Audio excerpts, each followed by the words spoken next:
Hello everyone, मेरा नाम पूजा मालविया है। मैं आप सभी का स्वागत ऑनलाइन पढ़ाई पर करती हूँ और आज यहाँ पर बहुत इंपॉर्टेंट चैप्टर हम करने वाले हैं। इस चैप्टर से आप किसी भी एग्जाम में अगर बैठते हैं गवर्नमेंट एग्जाम में तो यहाँ से क्वेश्चन जरूर आता है। चाहे आप पीआरटी लेवल के हो, चाहे टीजीटी लेवल के हो, चाहे 6 to 8 या पीजीटी लेवल के हो या किसी अन्य एग्जाम को आप दे रहे हैं, तो ये वीडियो आपके लिए बहुत इंपॉर्टेंट है। खास बात यह है इस वीडियो की कि यहाँ पर क्लास 10 स्टैंडर्ड में, जैसे कि आपने सुना होगा, एक्सक्रीटरी सिस्टम या पढ़ा भी होगा, तो वहां से थोड़ा सा ऊपर का लेवल हम लेकर चलेंगे। क्लास स्टैंडर्ड आपका 11th की टेक्स्ट बुक से मैंने यहाँ पर कंटेंट प्रिपेयर किया है। 11th का हमको नीट नहीं देना है, हमको वो सारी चीजें प्रिपेयर करनी है जो कि आपके एग्जाम्स में पूछी जाती हैं और बहुत ही मतलब क्वेश्चंस जो है ना बहुत अच्छे लेवल के पूछे जाते हैं। तो हर एक चीज मैं यहाँ पर इंक्लूड करूंगी, तो ये सेशन पूरा देखिएगा। ये सेशन आपको 2 पार्ट में मिलेगा। आज हम थोड़ा पार्ट करेंगे और कल वक्त बचा हुआ पार्ट हम इसको फिनिश कर देंगे। इसके बाद आपको इसी चैप्टर से रिलेटेड एमसीक्यूज मिलेंगे जो कि आपके प्रीवियसली आस्क्ड क्वेश्चंस हैं। डिफरेंट एग्जाम्स में किस तरह से इस चैप्टर से क्वेश्चन आया है। अगर आप पुरानी वाली एनसीईआरटी टेक्स्ट बुक को उठाएंगे बायोलॉजी की, तो चैप्टर नंबर 19 है और नई वाली टेक्स्ट बुक में शायद जो चैप्टर नंबर ये 16 है। ठीक है, तो देख लेना, अगर पुरानी टेक्स्ट बुक है तो 19वां चैप्टर आपको पढ़ना है और नई टेक्स्ट बुक है तो 16वां चैप्टर आपको पढ़ना है। चलो आओ, मानव उत्सर्जन तंत्र या ह्यूमन एक्सक्रीटरी सिस्टम, या आपके जो एनसीईआरटी में क्लास 11th में चैप्टर का नाम दिया हुआ है वो excretory product and excretion and their excretion के नाम से दिया गया है। ठीक है, इससे चैप्टर को स्टार्ट करने से पहले एक और इम्पोर्टेंट बात कि डेली यहाँ पर #10 का डोज चलता है। आपके लिए डेली सेशंस आ रहे हैं जिसमें कंटेंट में पहले प्रिपेयर कराती हूँ आपको अच्छे से थ्योरी के फॉर्म में। उसके बाद उसी से रिलेटेड जितने भी पीवाईक्यूज, जितने भी टीचिंग एग्जाम हो चाहे नॉन टीचिंग एग्जाम हो, आपको वो पीवाईक्यूज सॉल्व करने होते हैं। उसके बाद मैं उसका महाग्रांड टेस्ट जो मैंने बताया है वो लेती हूँ, जिसमें कि खुद से एनसीईआरटी से क्वेश्चन प्रिपेयर करती हूँ। तो इन सब सेशन से जरूर जुड़िए, साथ ही साथ लगे रहिए, पढ़ते रहिए। कोई एग्जाम नहीं है तो भी पढ़ते रहिए, क्योंकि अभी से पढ़ेंगे तो लास्ट में आपको रिवीजन का समय अच्छा मिल जाएगा। नहीं तो लास्ट में पढ़ेंगे तो रिवीजन कब करेंगे। तो चलो, किसी का भी समय नहीं वेस्ट करते। कोई फर्स्ट टाइम विजिट कर रहा है तो चैनल को सब्सक्राइब कर देना। यहाँ पर इसी तरह से वीडियोस आपको मिलते रहेंगे। आओ बात कर लेते हैं क्या excretory products and their excretion. तो मतलब सही बात है कि हमारी बॉडी में आपको डीपली मैं हर चीज बताती जाऊंगी और बहुत ही इजी वे में कोशिश करूंगी बताने की, जिससे कि आप समझ पाए और आपको वीडियो देखने के बाद ज्यादा चीजें याद ना करनी पड़े। ठीक है, एनसीईआरटी खोल लेना, एक बार देख लेना एनसीईआरटी, अगर पढ़ने का टाइम हो। नहीं तो मैं तो हुई आपको नोट्स भी दे दूंगी अगर आप बोलोगे तो। ठीक है, पीडीएफ मैं बनाकर आपको दे दूंगी। ठीक, चलो आओ देख लेते हैं। देखो यहाँ पर वेस्ट की बात हो रही है। ठीक है, जो हम खाते हैं तो खाने के बाद सेल्स हमारी चीजों को यूटिलाइज कर देती है और फिर कुछ क्या करती है, कुछ चीजों को रिमूव आउट करने के लिए एज अ वेस्ट वो बाहर निकालती है। तो यहाँ पर हम किस तरह के वेस्ट की बात करेंगे, नाइट्रोजनस वेस्ट की बात करेंगे, आपके नाइट्रोजनी अपशिष्ट की बात करेंगे, जो कि हमारी बॉडी टाइम टू टाइम पर रिमूव आउट करती रहती है। और ये नाइट्रोजनस वेस्ट जो है वो किसके फॉर्म में रिमूव होते हैं, ये आपके यूरिन के फॉर्म में रिमूव होते हैं। एक सिंपल चीज मैं आपको यहाँ पर एक फ्लो चार्ट के माध्यम से बताऊंगी, उसके बाद मैं चीजों पर आती हूँ। देखो, अगर ये खाना है मेरे पास, मान लो ये क्या है, ये फूड का आइटम है। अब देखो, ये समझो इस चीज को कि यूरिन और दो चीज बनाता है, खाना है। ठीक है, ये खाना है, खाना खाने का एक टुकड़ा है। अब देखो, ये दो चीज बनाएगा, एक तो आपका स्टूल बनाएगा जिसको आप बोलते हैं पॉटी, और दूसरा यही खाना आपका बनाएगा क्या, यूरिन। तो इसका मतलब कि दो चीज का फॉर्मेशन हो रहा है इस खाने से। एक बार तो स्टूल बन रहा है और एक बार यूरिन बन रही है। तो यहाँ पर हमको देखना है यूरिन का फॉर्मेशन। तो आओ मैं थोड़ा सा एक ओवरव्यू आपको दे दूं कि किस तरह से स्टूल बनता है और किस तरह से यूरिन बनता है। एक सिंपल ओवरव्यू ले लो जिससे कि समझ में आएगा चैप्टर में हमको पढ़ना क्या है और थोड़ा सा इंटरेस्ट डेवलप होगा। देखो, खाना खाया तो खाना खाने के बाद क्या होता है, जैसे मैंने आपको डाइजेस्टिव सिस्टम पढ़ाया है, आपने नहीं देखा है लिंक आपको डिस्क्रिप्शन बॉक्स में मिल जाएगा। देखो, फ्लैश स्क्रीन पर चल रहा है, जहां पर human digestive system class 11th standard का हमने कंप्लीट कर लिया है। देखा नहीं है जाकर देख लो। तो खाना खाया, उसके बाद खाना हमारा कहाँ आ जाता है, मुख में आ जाता है और यहाँ पर हमारा डाइजेशन स्टार्ट हो जाता है। ठीक है, मुख में कार्बोहाइड्रेट का डाइजेशन स्टार्ट हो जाता है, मैंने आपको बताया था। इसके बाद स्टमक में आता है, फिर स्मॉल इंटेस्टाइन में आता है। तो इसका मतलब कि फूड का डाइजेशन जैसे ही मुख में लिया उसके बाद वो शुरू हो जाता है और स्मॉल इंटेस्टाइन तक आ जाता है। अब स्मॉल इंटेस्टाइन में क्या है, फूड का पूरा पूर्ण रूप से डाइजेशन, पाचन हो जाता है और साथ ही साथ उसमें क्या होता है, उसका एब्जॉर्प्शन स्टार्ट होता है। इसका मतलब जब फूड हमारा जो हमने खाया था जब वो डाइजेस्ट हुआ, यहाँ पर उसका पाचन हुआ, उसके बाद पाचन के बाद क्या हो गया, वहां पर इसमें एब्जॉर्प्शन भी हो गया, अवशोषण भी हो गया। अवशोषण।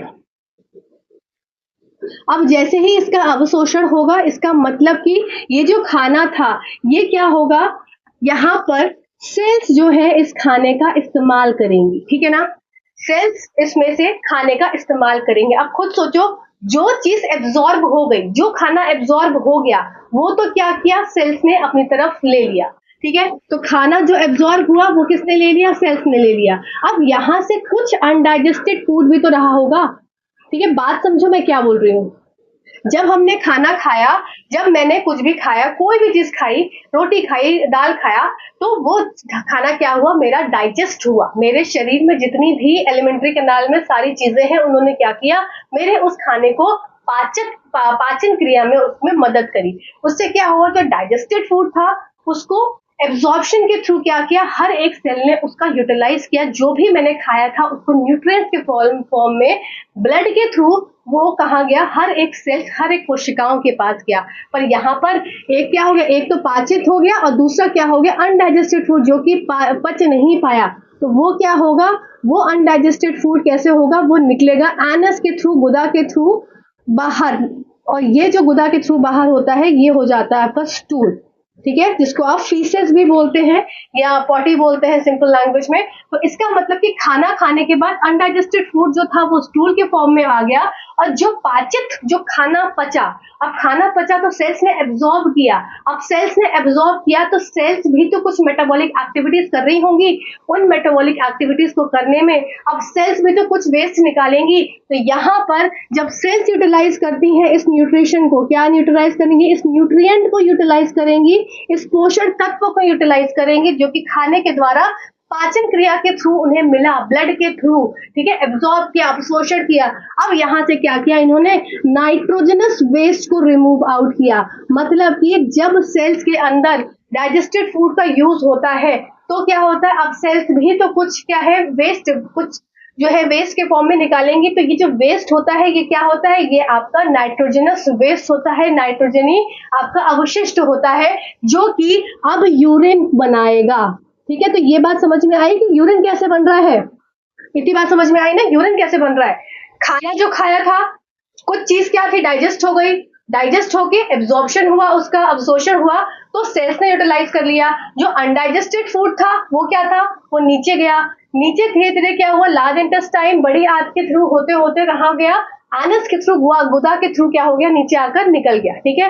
एकदम हम साफ हो गए, क्लियर होकर आ गए। अब जो क्या था, डाइजेस्टेड फूड था जो कि एब्जॉर्ब हुआ था, तो हर एक कोशिकाओं में वो फूड गया था, न्यूट्रिएंट गया था। अब वहां पर क्या होगा, वहां पर उनका यूज होगा मेटाबॉलिक एक्टिविटीज में, हर एक कोशिका यूज करेंगी उस न्यूट्रिएंट को, और फिर क्या रिलीज आउट करेंगी, नाइट्रोजनस वेस्ट, जो कि किसके फॉर्म में रिलीज आउट होंगे बॉडी से, यूरिन के फॉर्म में रिलीज आउट होंगे। तो ये एक क्या थी, एक भूमिका थी। इस तरीके से खाना, जो स्टूल भी बनता है, मतलब फीसेस भी बनते हैं, पॉटी भी बनता है, और उसी खाने से क्या हो जाता है, फिर यूरिन का भी फॉर्मेशन होता है, जिसमें पानी भी मिक्स होता है। ये सब चीजें अभी हम देखेंगे क्या क्या चीजें उसमें कॉम्पोजिशंस रहती हैं। आई होप यहाँ तक आपको बातें क्लियर हुई होंगी। अगर समझ में आया है तो सेशन को लाइक जरूर करना, शेयर करना और सब्सक्राइब करना चैनल को। चलो और देख लेते हैं अब अगली बात।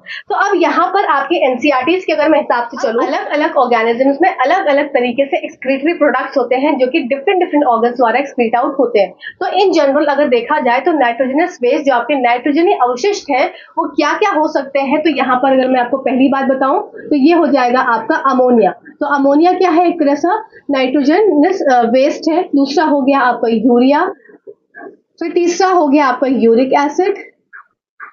इनके साथ साथ कुछ क्या होता है, कार्बन डाइऑक्साइड होता है, वाटर होता है, और साथ ही साथ पांचवा वेरी इंपॉर्टेंट कुछ आयंस होते हैं। अब ये आयंस कैसे हो सकते हैं, सोडियम आयन हो गया, पोटेशियम आयन हो गया, फिर आपका फॉस्फेट आयन हो गया, और साथ ही साथ सल्फेट आयन हो गया, ठीक है। तो ये सारी चीजें क्या होती हैं, ये सब चीजें हमारी बॉडी में एज अ नाइट्रोजनस अवशिष्ट होते हैं, जो कि बॉडी को रिमूव आउट करने होते हैं।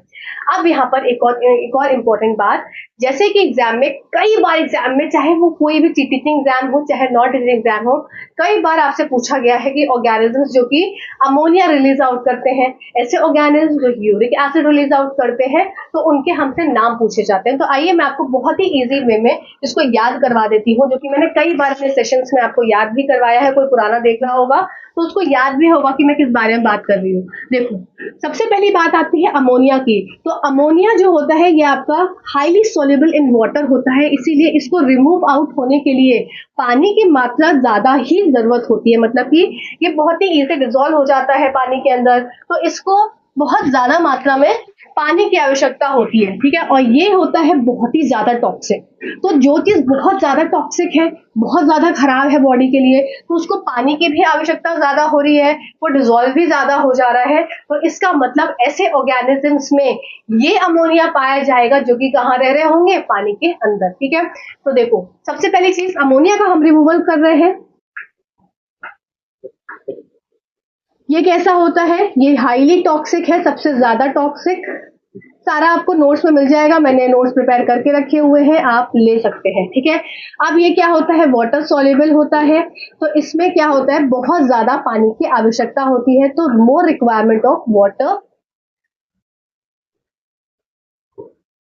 अब देखो, इसमें इसको रिमूव आउट करने के लिए अलग से कोई किडनी वगैरह की आवश्यकता नहीं होती। इसका मतलब कि ये इसका रिमूवल अगर किया जाएगा तो ऐसे ऑर्गेनिजम्स जो कि मराइन है, जो कि पानी में रहने वाले जीव है, तो उसमें क्या प्रेजेंट होगा, गिल्स प्रेजेंट होगा, या फिर ये स्किन के थ्रू डिफ्यूजन की प्रक्रिया से इस वेस्ट को रिमूव आउट कर देंगे, ठीक है।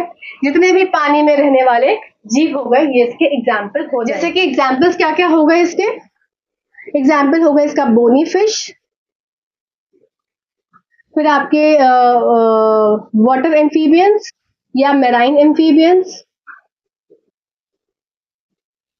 ठीक है, ये इसके एग्जाम्पल्स हो गए जो। और फिर वाटरी इंसेक्ट्स, ऐसे जीव जो कि पानी में, कीट जो कि पानी में रहते हैं, ठीक है। तो अमोनिया के बारे में ये हो गया। नेक्स्ट बात हो जाती है क्या, यूरिया। तो यूरिया जो है वो कौन रिलीज आउट करता है, मैमल्स करते हैं, या ऐसे जीव जो कि टेरेस्ट्रियल होते हैं, जो कि लैंड पर रहते हैं, वो क्या रिलीज आउट करते हैं, वो रिलीज आउट करते हैं यूरिया। तो सिंपल यूरिया के लिए आप लिख सकते हैं कि यूरिया रिलीज आउट करने वाले ऑर्गेनिजम्स हो गए टेरेस्ट्रियल ऑर्गेनिज्म जो कि लैंड पे रहते हैं, और साथ ही साथ ये क्या होते हैं, ये लेस टॉक्सिक होते हैं किससे, एज कंपेयर टू अमोनिया, ये लेस टॉक्सिक होते हैं। अच्छा, एक वर्ड रह गया इसमें, अमोनोटेलिज्म। तो अमोनोटेलिज्म क्या होता है, removal of ammonia is known as ammonotelism. और ऐसे ऑर्गेनिज्म जो कि अमोनिया रिलीज आउट करते हैं एज अ बेस, उनको अमोनोटेलिक ऑर्गेनिज्म, अमोनोटेलिक जीव कहते हैं, ठीक है। ऐसे यूरिया रिलीज आउट करने वाले ऑर्गेनिजम्स को यूरियोटेलिक बोलेंगे, ऐसे यूरिक एसिड रिलीज आउट करने वाले ऑर्गेनिजम्स को यूरिकोटेलिक ऑर्गेनिजम्स बोलेंगे, ठीक है। अब देखो, अमोनिया वाले क्या हो गए, अभी याद करो, अमोनिया वाले क्या हो गए, हाईली टॉक्सिक हो गए, हाईली टॉक्सिक हो गए, ठीक है। इनमें पानी क्या है, वाटर की मात्रा बहुत ज्यादा है, ठीक। अब क्या हो गया इसके बाद, यूरिया हमने देखा, यूरिया वाले क्या हो गए, सारे टेरेस्ट्रियल हो गए, जिसमें मैमल्स आ गए आपके। अब लास्ट क्या बना, यूरिक एसिड। तो यूरिक एसिड वो ऑर्गेनिजम्स होंगे, रिलीज आउट करेंगे जिसमें कि पानी की मात्रा बहुत कम है, इसीलिए इनके जो अपने उनकी पॉटी देखी होगी तो कैसे देखिए, जैसे लिजर्ड है, लिजर्ड की पॉटी से व्हाइट व्हाइट कलर की होती है, ड्राई होती है, ठीक है। तो ये सब कैसे होता है, पेलेट्स के फॉर्म में, व्हाइट पेलेट्स के फॉर्म में, पेस्ट के फॉर्म में, ये कैसी होती है, इसमें इनकी पॉटी इस तरीके से होती है, ठीक। अब देखो ये कहाँ पे, ये किनके रहते हैं, यूरिक एसिड। मैंने हमेशा याद कराया है, उरी, उरी अटैक, उरी एक मूवी आई थी ना, उरी पे अटैक हुआ था, जहां पर गए थे उड़कर, फ्लाइंग में करके, मतलब पूरा अटैक वो उन्होंने ऊपर से पूरा कंट्रोल किया था उड़ के। तो उरी, तो उरी उड़ने वाले, तो ऐसे सारे जीव जो कि इंसेक्ट्स हो गए, बर्ड्स हो गई, तो उड़ने वाली चीजों का हो गया उरी। उरी का अटैक भी क्या था, ऊपर, एयर अटैक था, एयर स्ट्राइक थी। तो ये हो गया आपका याद करने का तरीका, ये लीस्ट टॉक्सिक होता है, ठीक है। ये यूरिक एसिड जो होता है ये आपका लीस्ट टॉक्सिक होता है, ठीक। अब देखो, अब एक और इंपॉर्टेंट चीज, अमोनिया, अमोनिया जो प्रेजेंट है ये लिवर के द्वारा कन्वर्ट होता है किसमें, आपका यूरिया में, ठीक है। मैंने क्या बोला, अमोनिया, अमोनिया अगर बॉडी के अंदर है, ammonia as a nitrogenous waste अगर बॉडी के अंदर है तो ये कन्वर्ट होता है किसमें, आपका यकृत के अंदर, लिवर के अंदर, और किसमें, आपका यूरिया के अंदर ये कन्वर्ट होता है। अब इस यूरिया जो कि नाइट्रोजनस वेस्ट ये भी है, ये किस में जाएगा, किडनी में जाएगा, और किडनी के नेफ्रॉन्स में जाएगा, और इसका क्या है, रिमूवल होगा, ठीक है। तो ये बहुत इंपॉर्टेंट है, वेरी इंपॉर्टेंट, इसके आगे मार्क करेंगे। ये कई बार एग्जाम में पूछा गया है कि अमोनिया का रिमूवल किडनी में होता है या किस तरीके से होता है। तो यहाँ पर अभी आपने देखा था, यहाँ पर रब कर दिया मैंने कि अमोनिया का रिमूवल कैसे हो रहा था, जो कि ज्यादा पानी में रहने वाले जीव थे, जो कि क्या कर रहे थे, गिल्स के थ्रू या स्किन के थ्रू, डिफ्यूजन के थ्रू उसका रिमूवल हो रहा था। पर एक और तरीका होता है क्या, जैसे अमोनिया है, अमोनिया अगर एक ह्यूमन बॉडी के अंदर प्रेजेंट है अमोनिया, तो वो यकृत के अंदर कन्वर्ट हो जाएगा किसमें, यूरिया में, और यूरिया फिर क्या करेगा, यूरिया में प्रोसेस वही लगता है जिसमें रोल ऑफ किडनी स्टार्ट होता है, अपना नेफ्रॉन्स का एक्टिविटी स्टार्ट होती है, और किस किस तरह से होती है ये भी हम आगे समझेंगे, ठीक है। यहाँ तक सबको आई होप सारे पॉइंट्स क्लियर हो गए होंगे। अभी तक हमने क्या समझा, हमने ये समझा कि कोई भी खाना खाया है, वो खाना स्टूल भी बन रहा है, यूरिन भी बन रही है। तो स्टूल कैसे बनता है, जो आपका फूड आपने खाया, पाचन किया उसका, और पचने के बाद जो अनडाइजेस्टेड फूड बचा, वो अनडाइजेस्टेड फूड आपका क्या बन जाता है, वो आपका फीसेस बन जाता है, स्टूल बन जाता है, या उसको सिंपल लैंग्वेज में पॉटी बोल सकते हैं। अब जो फूड डाइजेस्ट हो गया है, पाचित हो गया है, अब हर एक सेल, ब्लड के थ्रू क्या होगा, हर एक सेल में वो न्यूट्रिएंट पहुंच जाएगा, और हर एक सेल उसका यूटिलाइजेशन करेगा उस न्यूट्रिएंट का, जो कि आपके खाने के थ्रू उसको मिला। अब क्या करेगा सेल, उसकी अपनी मेटाबॉलिक एक्टिविटीज करेगा और रिलीज आउट करेगा नाइट्रोजनस वेस्ट, और ये नाइट्रोजनस वेस्ट बॉडी से रिमूव आउट होंगे in the form of urine, और किसका लेंगे, आपका यूज करेंगे, आपका किडनी का यूज करेंगे, अगर आपकी बात हो रही है किसकी, मैमल्स की, लाइक वी ह्यूमंस, ठीक है। अब बात किया उसके बाद मैंने कि यहाँ पर एक्सक्रीटरी स्ट्रक्चर्स होते हैं, अच्छा ये तो मैंने अभी पहुंची नहीं। इसके बाद मैंने बात किया कि डिफरेंट ऑर्गेनिजम्स होते हैं, उनके डिफरेंट नाइट्रोजनस वेस्ट होते हैं जो बॉडी से रिमूव आउट होते हैं। जैसे कि अगर वाटरी ऑर्गेनिजम्स की बात करी जाए तो वो क्या रिलीज आउट करेंगे, वो अमोनिया रिलीज आउट करेंगे, क्योंकि पानी की मात्रा, स्किन के थ्रू डिफ्यूजन, फिर साथ ही साथ आपका गिल्स की उसमें मदद हो लेते हैं। नेक्स्ट देखा यूरिया, जो कि टेरेस्ट्रियल ऑर्गेनिजम्स होते हैं, मैमल हो गए, एम्फीबियंस हो गए, ये इसमें इसके एग्जाम्पल हो जाएंगे। यूरिक एसिड वाले, उड़ने वाले, जितने भी उड़ने वाले जीव हैं, इसमें क्या है, पानी की मात्रा बहुत कम होती है। इसे ऐसे याद कर सकते हो कि पानी, पक्षी ऊपर उड़ रहा है तो पानी क्या है, उससे बहुत दूर है, पानी बहुत दूर है, इसका मतलब उसको अपने वेस्ट को निकालने में पानी की मात्रा की ज्यादा आवश्यकता नहीं रहेगी, इसलिए उसका जो वेस्ट होता है वो ड्राई फॉर्म में रहता है, पेलेट्स के फॉर्म में, या फिर आपका पेस्ट के फॉर्म में आपने देखा होगा, ठीक है। इंसेक्ट, बर्ड्स इसके एग्जांपल हो गए। ये लीस्ट टॉक्सिक होता है, ये वाला मोर टॉक्सिक, मोस्ट टॉक्सिक होता है। अमोनिया प्रेजेंट है अगर बॉडी में तो वो